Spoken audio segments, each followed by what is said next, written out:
Mimi kuna vitu huwa vinanishangaza sana. Mimi sipati pesa. Nafanya hivi na hivi. Sijui nini na nini. Umefanya nini? Umefanya nini ambacho kinaweza kukufanya wewe upate hizo pesa? Mimi sina bahati, sijui nini na nini. Wewe unapiga tu makelele rafiki yangu, hujatatua hata matatizo ya watu. Kweli? Lazima utatue matatizo ya watu ndio upate pesa. Lazima uguse maisha ya watu ndio upate pesa. Badilisha huo mtazamo huo kusema kwamba mimi nimepambana, sijui nimefanya nini, mimi sina bahati, nimezaliwa kwenye maisha magumu, mtoto wa kimaskini, mimi si yatima. No. Sio kweli.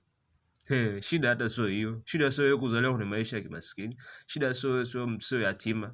Shida ni wewe umefanya nini ili upate hiyo pesa. Umegusa maisha ya watu wangapi?